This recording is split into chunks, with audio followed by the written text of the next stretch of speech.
주신 하나님 말씀은 요한복음 7장 14절에서 24절까지 말씀입니다.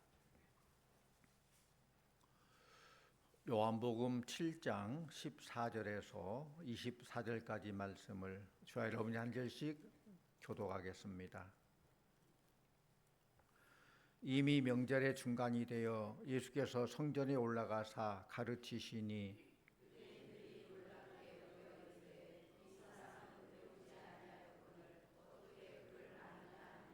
예수께서 대답하여 이르시되 내 교훈은 내 것이 아니요 나를 보내신 이의 것이니라.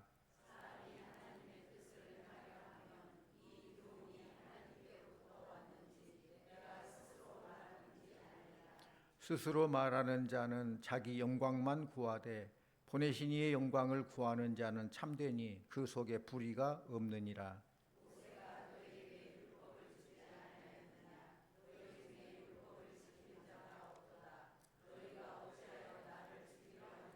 무리가 대답하되 당신은 귀신이 들렸도다. 누가 당신을 죽이려 하나이까?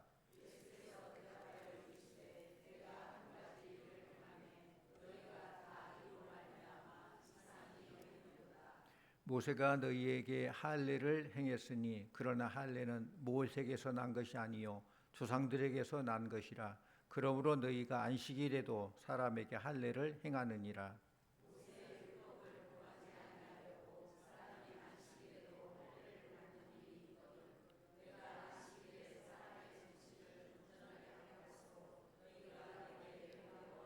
함께합니다. 외모로 판단하지 말고 공의롭게 판단하라 하시니라. 아멘.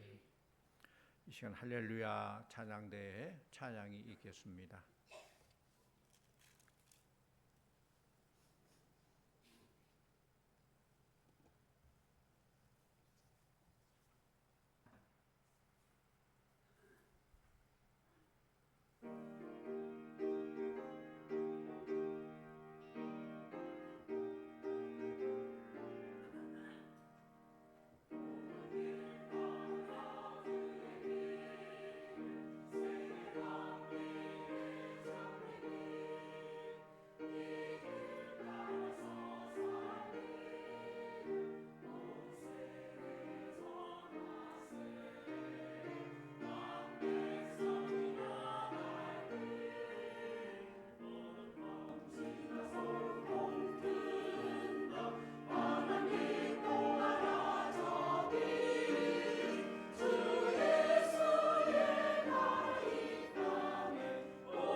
우리 예수님께서 공생의 3년간 천국 복음을 전파하셨는데 예수님의 주된 활동 무대가 갈릴리 호수를 중심으로 한 갈릴리 지역이었습니다.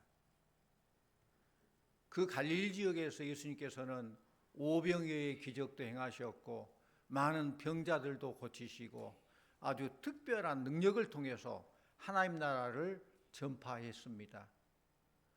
그러자 예수님의 육신의 형제들이 예수님에게 이 시골인 갈릴리 지역이 아니라 유대 지역 예루살렘에서 올라가서 사역을 하는 게 좋겠다. 출세하려면 지방에 있지 말고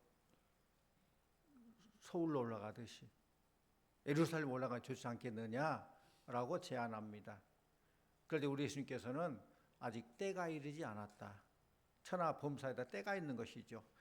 때가 아직 이르지 않았으니 난 아직 못 간다 할 때에 형제들이 먼저 예루살렘 올라가고 그리고 그 후에 이제 초막절이 다가오니 이제 예루살렘 올라가지만은 사람들의 잘못된 기대, 예수님을 혹 정치적 메시아가 아닌가 하는 그 오해를 불식시키기 위해서 아무에게도 말하지 않고 예루살렘에 올라가셨습니다.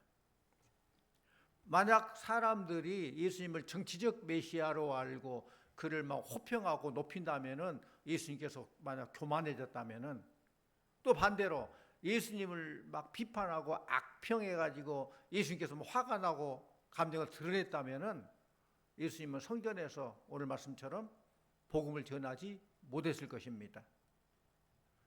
예수님은 성전에서 하나님께서 원하시는 큰 일을 하셔야 되기 때문에 사람들로부터 호평을 들어도 교만하지 않고 악평을 들어도 모든 것 감내하고 그냥 넘기셨습니다. 이 모든 것은 하나님께서 원하시는 보다 더 큰 뜻을 이루기 위한 큰 그림이었습니다. 어떤 사람을 보면은 별것도 아닌 사소한 것에 목숨 거는 사람이 있어요. 왜 그럴까요? 본인에게는 사소한 일이 사소하게 여기지 않기 때문에 그러겠죠. 사실 사소한 것을 중요하게 여긴 사람은 정말 그보다 더 중요한 일이 있다는 것을 알지 못하기 때문에 그래요. 우리에게 정말 중요한 것은 사명입니다. 사랑하는 성도님들, 사람이 일생을 두고 이루어야 될 하나님의 뜻이 있다면 그것이 바로 사명인 거예요. 내가 이것을 위해 태어났고 이것을 위해 일하다가 이것을 위해 끝나면 죽는 것, 이것이 바로 사명이란 말씀입니다. 이렇게 큰 사명을 위해 목숨 걸었는데 사소한 것에 목숨 걸 그 목숨이 또 어디 있겠어요? 우리는 정말 중요한 것을 중요하게 여길 줄 알고 또 사소한 것을 사소하게 여길 줄 아는 그런 사람이 지혜로운 사람이에요. 성도님들, 우리는 사소한 것에 목숨 걸 만큼 그 정도로 사소한 존재가 아닙니다. 우리는 이렇게 시시하게 만드는 존재가 아니라는 말씀이에요. 우리는 주님께서 자신의 생명과 맞바꿀 정도로 그런 존귀한 자들이란 거예요. 우리는 하나님의 과업을 성취해야 될 하나님의 동역자들입니다. 우리는 하나님께서 맡긴 사명에 충성해야 될 사명자들입니다. 한번 따라할까요? 나는 사소한 것에 목숨 걸지 않고 사명에 목숨 걸겠습니다. 다시 한번 자막 보면서 나는 사소한 것에 목숨 걸지 않고 사명에 목숨 걸겠습니다. 그렇습니다. 예수님의 가르침은 얼마나 탁월한지 유대인들이 깜짝 놀랐어요. 우리 말씀 15절 16절 같이 봅니다. 15절 16절 유대인들이 놀랍게 여겨 이르되 이 사람은 배우지 아니하였거늘 어떻게 그를 아느냐 하니 예수께서 대답하여 이르시되 내 교훈은 내 것이 아니요 나를 보내신 이의 것이니라. 아멘. 우리 예수님은 아주 훌륭한 선생인 랍비의 문화생이 아닌데도 그의 가르침은 아주 특출하고 비범했다는 거예요. 예수님의 가르침은 잘 배운 바리새인들과는 달리 아주 바리새인들은 쟁쟁한 학벌을 가지고 있고 대단했지만은 많이 배운 사람이 가르치기도 잘한다고 생각했는데 예수님은 배우지도 않았는데 어떻게 그렇게 잘 알고 어떻게 잘 가르치는지 또 사람들이 감동을 받고 삶이 변화가 되는 거예요. 정규 교육도 받지 못한 갈릴리 촌 사람인 예수님이 쟁쟁한 학벌을 가진 바리새인들보다 훨씬 더 잘 가르치니까 사람들은 놀랍게 여겼다. 그 15절에 유대인들이 놀랍게 여겨 이르되, 옛날이나 지금이나 배운다는 것은 참 중요합니다. 할 수만 있으면 배움의 기회가 있을 때에 잘 배워야 돼요. 예수님이 쟁쟁한 학벌을 가진 자들보다 더 잘 가르치셨다는 것은 우연이 아니죠.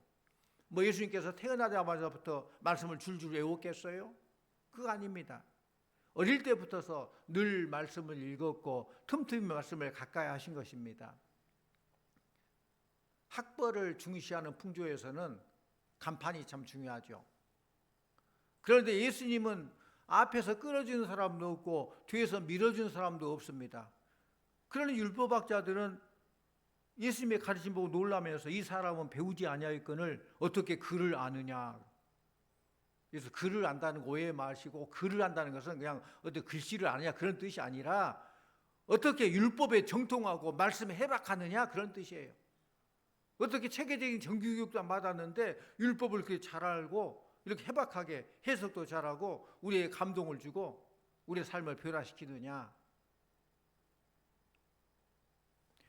그래서 직접 물어보기는 그렇고, 그래서 이 사람은 배우지 아니하였거늘 어떻게 글을 아느냐. 그랬어요. 이때 예수님께서 뭐라고 해요? 자신의 교훈은 하나님께로부터 온 것이다 라고 했어요. 당시 율법학자들은 어떤 교육을 통해서, 가르침을 통해서 자기 학벌을 자랑하며 거기에서 가르침의 권위를 찾으려고 했지만은 예수님은 그렇지 않다는 거예요. 자신의 가르침은 하나님께로부터 왔다는 것입니다. 누구에 배웠느냐, 어느 학교에 다녔냐보다 더 중요한 것은 하나님의 말씀 자체라는 것입니다. 그렇습니다. 말씀을 가르치는 목사나 또 교회학교에서 가르치는 교사의 권위가 말씀의 권위를 넘어설 수 없는 거예요. 하나님 말씀 그대로가 권위가 있는 거예요. 그러므로 말씀을 받는 우리도 그 말씀 그대로 순종해야 될 줄로 믿습니다. 우리 주님은 말씀을 받는 자의 실천을 강조하고 있어요. 당시 예수님의 말씀을 들은 사람들의 문제가 뭐냐? 말씀을 듣고 말씀을 알기는 하는데 말씀대로 살지 않는다는 것입니다. 말씀을 들으면 일단 아멘으로 화답하고 그 말씀으로 실천하며 살아야 되는데 그렇지 못하다는 거예요. 그렇다면 오늘날 우리들은 어떻습니까? 말씀을 듣기는 하는데 말씀을 듣고 순종하기 위해서가 아니라 말씀을 알기 위해서 뭐 교양 강좌를 듣는 식으로 그렇게 듣는 사람들이 많다는 거예요. 사랑하는 성도님들, 말씀을 듣는 것에 만족하지 마시고 말씀을 실천하는 순종의 성도님들 다 되시기를 축원합니다. 여러분들은 말씀을 들을 때 목사로부터 뭐 듣기 좋은 말씀을 들을까 기대하고 온다면 실망할 거예요. 그러나 오늘 하나님께서 나에게 주신 말씀이 무엇인지, 오늘부터 실천해야 될 말씀이 무엇인지를 생각하고 사모함으로 들으려고 귀를 기울일 때에 은혜가 될 줄로 믿습니다. 그럴 때 하나님께서는 여러분의 삶을 주관하시고 여러분의 삶 속에서 하나님의 능력을 경험하게 될 것입니다. 우리가 말씀을 사모하고 말씀에 결단하고 순종하기 전까지는 아무 일도 일어나지 않아요. 그런데 오늘날 교회 안에는 일명 그냥 말씀을 하나 더 듣고 더 배우고 말씀 감상파들이 있어요. 말씀 감상파.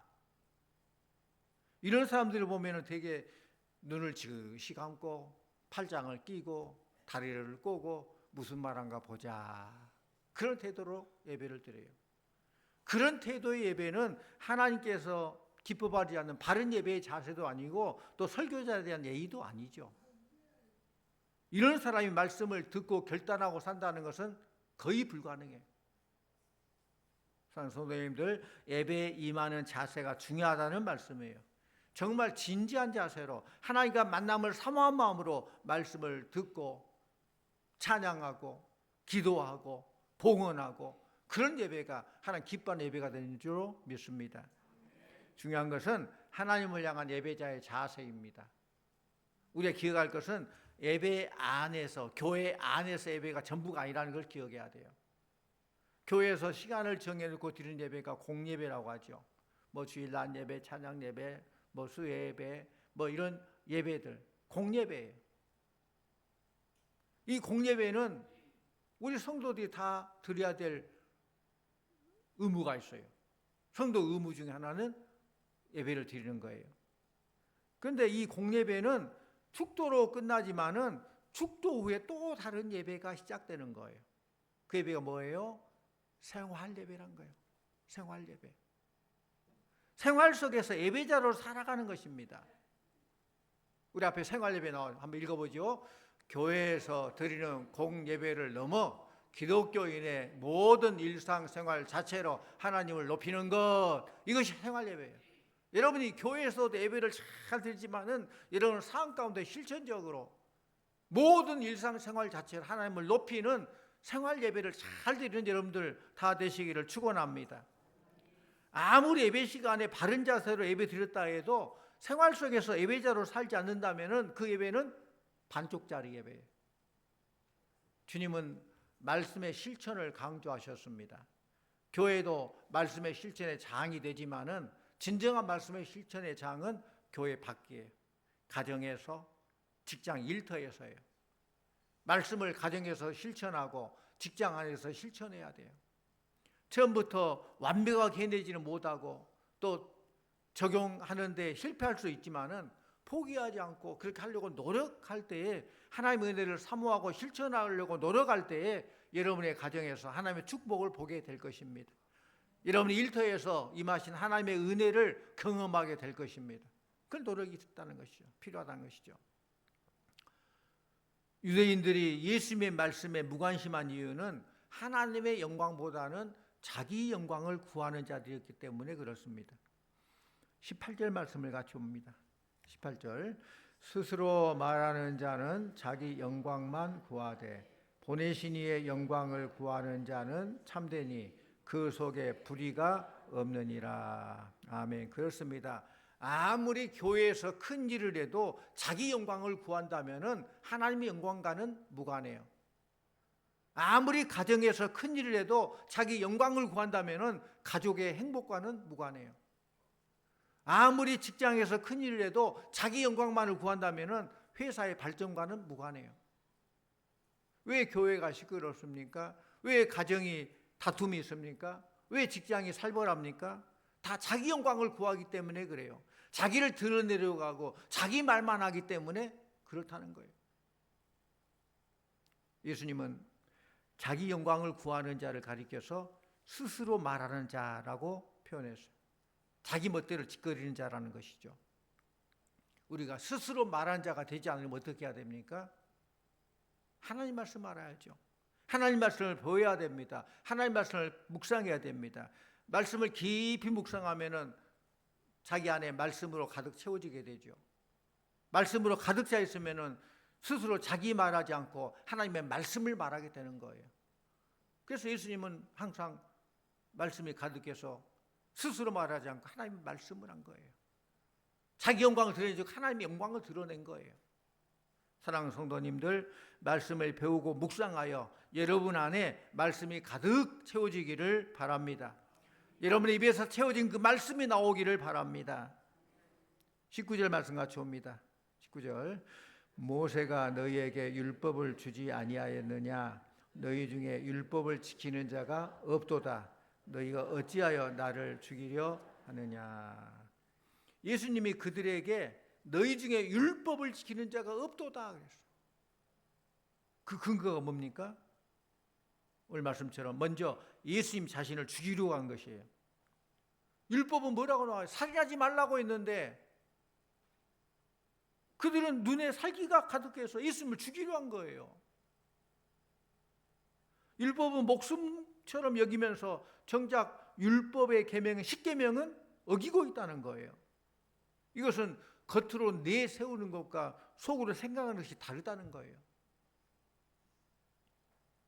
주님은 죄와 허물투성이인 삭개오를 받아주셨습니다.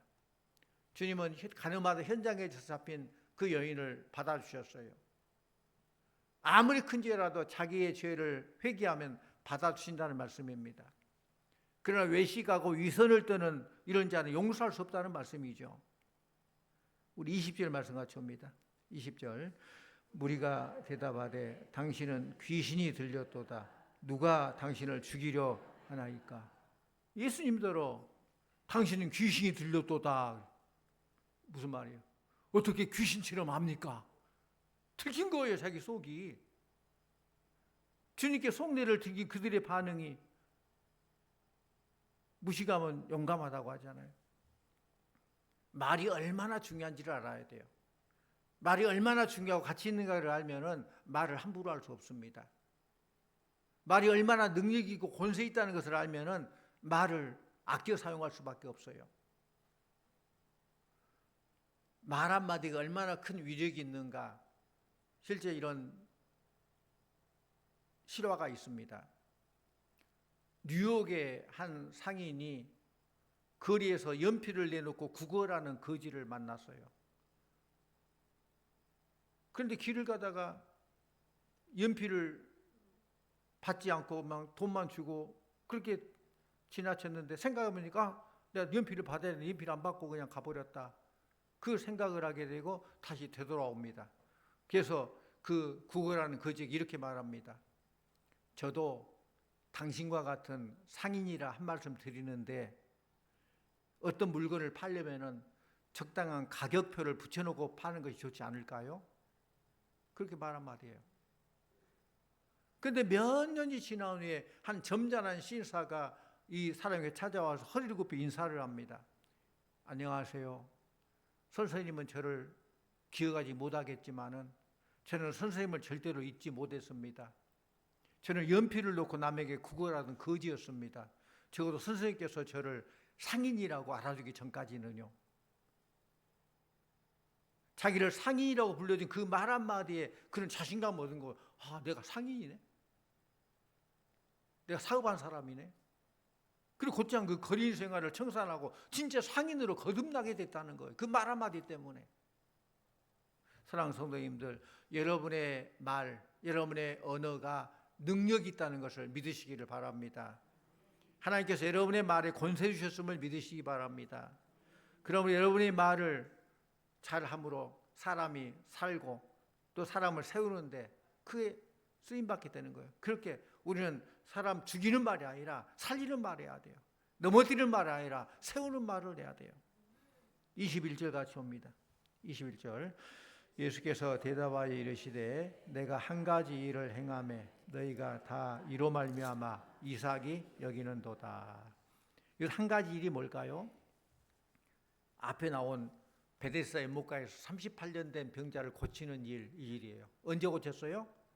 안식일에. 안식일에 예수님께서 양문 곁 베데스다 못에 이르렀을 때 그곳에 많은 병자들이 있었는데 눈에 띈 한 병자가 있었어요. 38년 된 병자예요. 예수님이 그에 다가가 물으셨죠. 네가 낫고자 하느냐? 일어나 내 자리를 들고 걸어가라. 그랬더니 그가 곧 나와서 자리를 들고 걸어갔습니다. 그날이 안식일이에요. 그런데 그 날이 안식일이어서 이것 때문에 문제가 된 거예요. 안식일에 병을 고친 거. 더 문제가 된 것은 자리를 들고 걸어가란 말이에요. 일어나 걸어가라 한 것은 안식일에 일을 시켰다는 거예요. 그래서 유대인들은 예수님을 핍박한 것도 모자라서 예수님을 죽이려고 합니다. 그들은 율법의 껍데기는 지킨지 모르겠지만은 율법의 정신 알맹이를 놓쳐버렸어요. 결국 내용은 버리고 형식만 붙들고 있는 셈이었습니다. 우리 하나님은 은혜의 보좌에 계신 분이로 이 은혜의 보좌 앞에 나아가는 길은 은혜로만 나아가야 될 줄로 믿습니다. 우리 율법이라 은혜, 하나님의 은혜예요. 내가 예수님이 구원받은 거 율법으로 구원받았어요? 은혜예요. 사람들은 늘 편견을 가지고 자기 편견으로 모든 것을 생각해요. 파란 안경 낀 사람 파랗게만 보고 빨간 안경 낀 사람 빨갛게만 보고 다 자기 관점에서 자기 편견으로 사물을 바라봅니다. 분명한 것은 우리의 편견이 아니라 하나님의 말씀이죠. 하나님의 뜻이죠. 진리를 따르는 삶이죠. 어느 대학 졸업식장에서 학생들이 차례차례 총장으로부터 졸업장을 받게 됩니다. 그런데 어느 학생이 한 손을 호주머니에 넣은 채 한 손으로 졸업장을 받아들고는 총장과 악수도 하지 않고 지나가는 거예요. 축하할 때 혀를 차며 말합니다. 참 세상이 많이 변했네.